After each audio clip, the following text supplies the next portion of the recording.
Assalamualaikum warahmatullahi wabarakatuh. Apa kabar kita semua? Mudah-mudahan dalam keadaan sehat dan tetap semangat dalam menjalankan aktivitas sehari-hari. Baik, kembali kita dengan video pembelajaran kita. Pada video kali ini adalah video pertemuan ketujuh kita dalam mata kuliah pengantar manajemen dengan tema manajemen operasi dan produksi. Sebagai pengantar, bayangkan Anda memesan kopi di sebuah kafe. Jika pelayan salah catat pesanan, barista terlambat membuat kopi, dan kasir salah memberi kembalian, apa yang terjadi? Pelanggan kecewa, reputasi jatuh. Nah, di balik semua itu ada satu fungsi penting yang sering tidak terlihat, namanya manajemen operasi dan produksi. Inilah jantung organisasi yang memastikan setiap proses berjalan secara efisien, konsisten, dan menghasilkan nilai bagi pelanggan. Baik ya, di dalam kegiatan usaha, salah satu bagian yang sangat penting adalah mereka yang tentunya memproduksi produk yang akan ditawarkan ataupun dijual kepada konsumen. Nah, inilah yang akan kita pelajari, seperti apa fungsi manajemen operasi di dalam manajemen. Baik, sebagai pengertian ya, bahwa manajemen operasi dan produksi adalah proses merencanakan, mengorganisasikan, mengarahkan, dan mengendalikan aktivitas yang mengubah input. Input itu berupa bahan, tenaga kerja, energi, informasi, menjadi output atau barang dan jasa. Jadi perhatikan ya. Jadi definisi manajemen itu kan tetap ada yang namanya merencanakan, mengorganisasikan, mengarahkan, dan mengendalikan.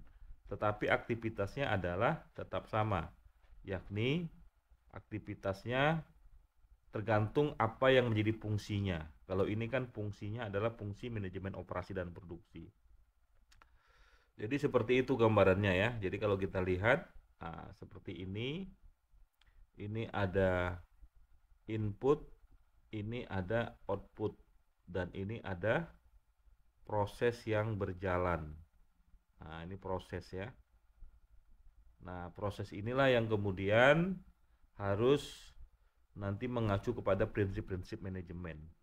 Jadi ketika input berproses sehingga menjadi output, maka kegiatan manajemen ya itu mengacu kepada prinsip POAC atau POAC ya. Jadi POAC itu planning, organizing, actuating, dan controlling. Nah, aktivitas yang berkaitan dengan fungsi berarti berhubungan dengan dalam hal ini adalah mengubah input menjadi output. Nah, itu di bagian operasi. Yang bisa jadi inputnya itu adalah bahan, tenaga kerja, energi, informasi, atau kita bisa merumusnya itu 4M setidaknya, ada manusia, money, uang, mesin, dan material begitu. Kemudian itu menjadi output. Nah, kalau pemasaran tentu kegiatan yang berkaitan dengan bagaimana memasarkan suatu produk, berarti manajemen pemasaran.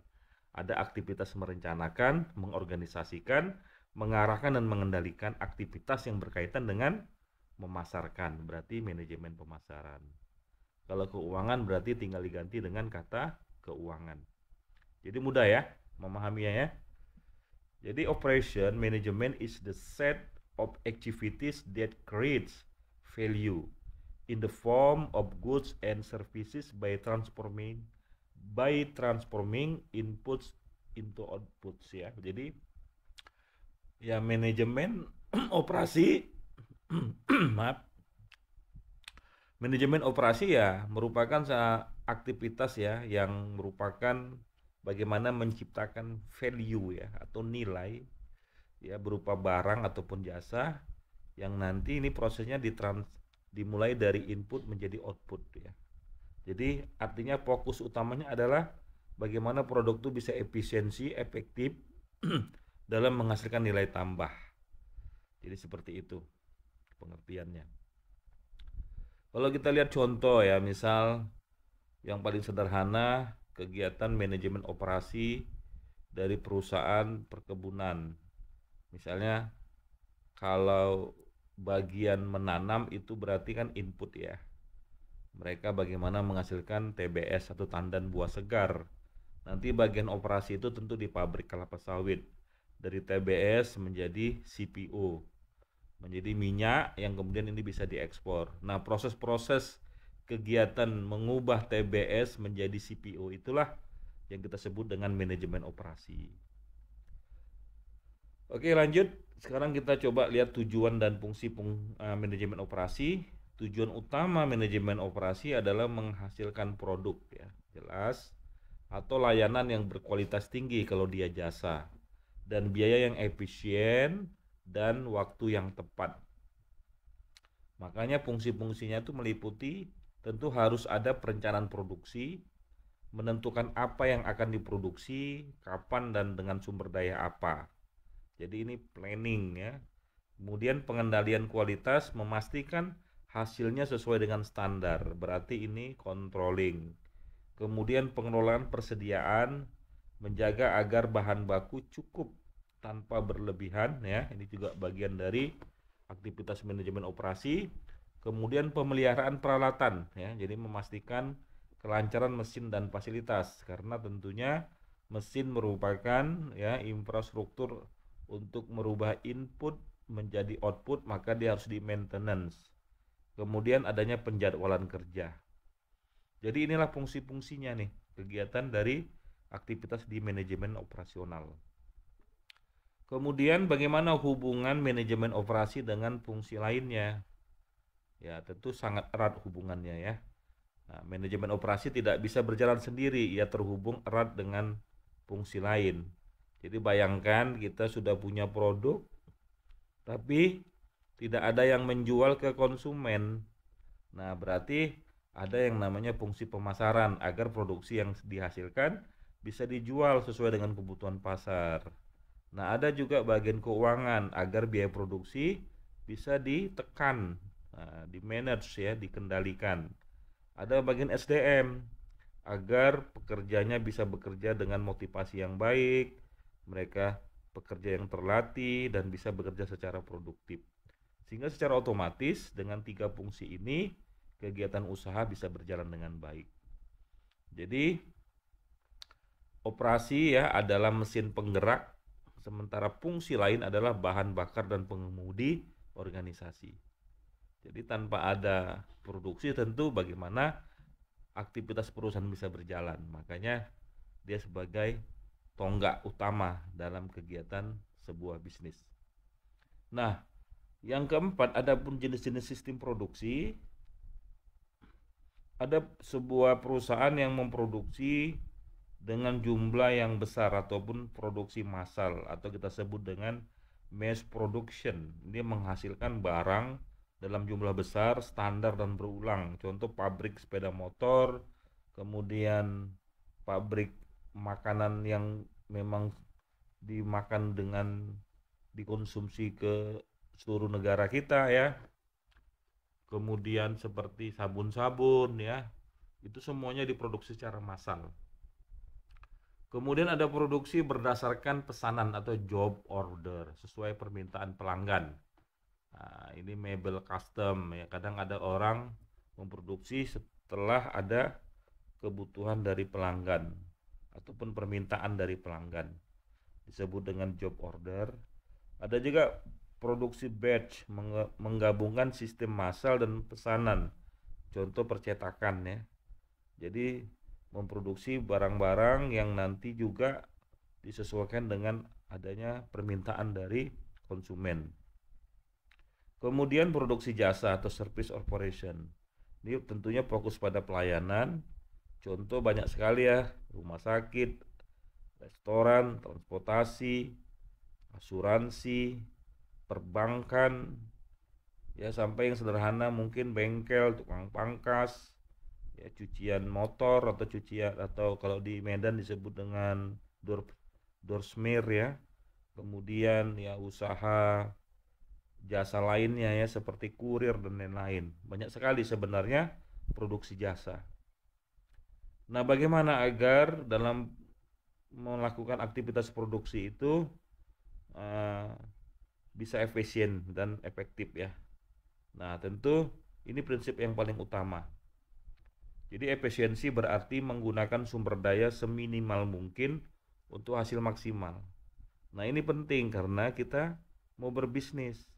Kalau nanti kita tidak berhasil memproduksi barang-barang dengan efisien, maka harganya nanti misalnya tinggi, tentu kita tidak bisa bersaing ya dengan kompetitor kita gitu. Makanya harus tetap mengutamakan prinsip-prinsip efisiensi dalam menghasilkan suatu produk. Nah, sedangkan produktivitas itu adalah rasio antara output dan input. Maka rumusnya ini produktivitas sama dengan output dibagi input. Nah, ini sederhana saja sebenarnya. Contoh, jika sebuah bengkel dapat memperbaiki 10 motor per hari dengan 5 mekanik, maka produktivitas per mekanik adalah 2 motor per hari. Ya, kenapa? Karena 10 dibagi 5, maka 2 motor. Sama ya, kalau misalnya ada karyawan 10 orang yang bekerja menghasilkan sebuah produk X ya. Ya misalnya ada pabrik sendal begitu ya. Nah, pabrik sendal ini bisa menghasilkan 1000 per hari. Nah, berarti produktivitas per orang itu tinggal 1000 dibagi 10.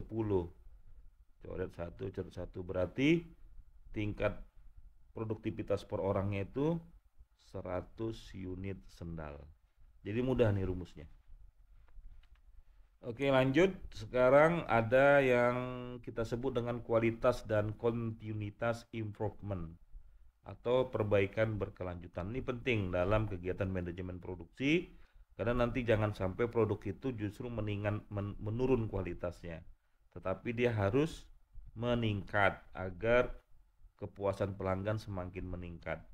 Nah, ini kalau di dalam pendekatan modernnya disebut dengan TQM atau Total Quality Management ya. Ya. Dan Kaizen yang menekankan, ini Kaizen ini prinsip dari Jepang. Jadi kualitas sebagai tanggung jawab semua orang, evaluasi dan perbaikan secara terus-menerus, serta fokus pada pelanggan. Jadi contoh restoran cepat saji melakukan survei pelanggan melakukan survei kepada pelanggan ya setiap minggu, kemudian untuk menilai kecepatan layanan dan rasa makanan. Nah, data ini digunakan untuk meningkatkan kinerja tim. Jadi kalau kita punya bisnis, kita tidak perlu malu-malu untuk melakukan ataupun jangan ragu-ragu untuk melakukan survei. Nah, survei ini sebenarnya adalah kritikan ataupun masukan dari masyarakat yang bisa menjadi dasar kita untuk kemudian memperbaiki produk layanan ataupun di produk barang-barang kita. Jadi seperti itu. Sehingga kita tahu di mana sisi lemah kita. Kita butuh penilaian supaya kita menerapkan yang namanya TQM, Total Quality Management dengan prinsip Kaizen ya, yakni melakukan continuous improvement, perbaikan yang berkelanjutan. Studi kasus ya, misal UMKM kue mama di Pekanbaru dulunya sering mengalami kerugian karena bahan baku terbuang dan pesanan terlambat. Pemilik kemudian menerapkan prinsip sederhana, membuat jadwal produksi, mengontrol stok bahan baku setiap hari, dan membuat standar rasa dan ukuran kue. Hasilnya, produksi lebih cepat, pemborosan berkurang 20%, dan pelanggan bertambah. Nah, ini 3 aktivitas merupakan kegiatan yang disebut dengan TQM, Total Quality Management, yakni Continuous Improvement. Jadi memperbaiki jadwal yang terlambat ya, kemudian stok bahan baku juga diperbaiki serta membuat kue yang lebih enak. Itulah kegiatan operasi secara sederhana dalam aktivitas perbaikan. Nah, sekarang bagaimana manajemen operasi di era digital? Nah, di era industri 4.0, operasi tidak lagi manual ya. Teknologi seperti AI, IoT, dan Big Data digunakan untuk memprediksi permintaan pelanggan, memantau mesin secara real time, dan mengoptimalkan jadwal dan rantai pasok. Jadi kita sekarang bisa menggunakan teknologi ya dalam hal-hal yang berkaitan dengan aktivitas manajemen operasi. Bahkan setiap step per step ini bisa diukur secara real time bagaimana kualitasnya, sehingga tidak ada lagi produk-produk yang nanti mengalami kerusakan ya atau reject ya. Kita pernah mendengar istilah ada produk yang reject atau gagal produk. Nah, ini berbahaya kalau misalnya ada perusahaan yang mengalami gagal produk. Tentu bahan baku sudah digunakan, SDM sudah digunakan, artinya sudah mengeluarkan biaya, tetapi produknya tidak bisa dijual ke konsumen atau konsumen tidak bisa menerima karena produk tersebut tidak valid atau tidak reliable, tidak berkualitas begitu. Nah, contoh, perusahaan logistik menggunakan aplikasi pelacakan digital untuk memastikan barang dikirim tepat waktu dan efisien. Nah, ini perusahaan-perusahaan yang bergerak di bidang jasa pengantaran barang ya, seperti orang-orang yang bekerja di kurir gitu. Nah, itu menggunakan aplikasi tentunya, sehingga barang sudah sampai di mana itu sudah terpantau dan terlacak. Itu berarti menggunakan teknologi. Baik, terakhir penutup, manajemen operasi adalah seni menjaga keseimbangan antara kecepatan, kualitas, dan biaya. Jadi ada 3 aktivitas, harus cepat, harus berkualitas, dan biayanya juga lebih murah. Nah, ini tantangannya. Dalam organisasi, perencanaan tanpa eksekusi yang efisien hanya menjadi mimpi.